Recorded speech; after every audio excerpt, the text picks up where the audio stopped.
குடிநீர் தட்டுப்பாட்டின் உச்சத்தில் இருக்கிறது சென்னை மாநகரம். குடிநீர் ஆதாரமான முக்கிய ஏரிகள் வறண்டு கொண்டிருக்க மொத்த குடிநீர் தேவையில் 60 விழுக்காடு மட்டுமே பூர்த்தி செய்யப்படுகிறது. அது பற்றிய ஒரு சிறிய தொகுப்பை தற்போது பார்க்கலாம். முக்கிய ஏரிகள் வறண்டு வருவதால் கடந்த 2 மாதங்களாகவே சென்னையின் குடிநீர் தேவைக்காக ஏரிகளிலிருந்து நீர் எடுப்பது குறைக்கப்பட்டுள்ளது. தற்போது நாள் ஒன்றுக்கு 70 மில்லியன் லிட்டர்கள் மட்டுமே ஏரிகளிலிருந்து எடுக்கப்படுகிறது.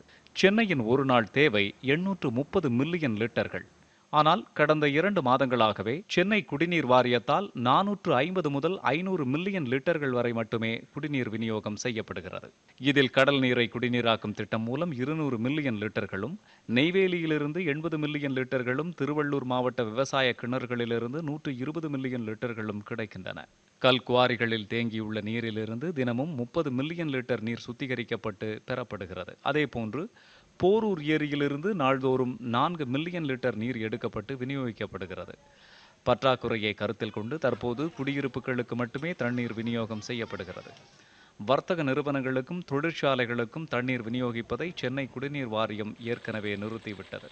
இதற்கிடையில் புழல், செம்பரம்பாக்கம், சோழவரம் என முக்கிய குடிநீர் ஆதாரங்கள் வறண்டு கொண்டிருந்தாலும் தற்போது விநியோகிக்கப்படும் குடிநீர் எந்த பாதிப்புமின்றி தொடர்ந்து கிடைக்கும் என சென்னை குடிநீர் வாரியம் தெரிவித்துள்ளது.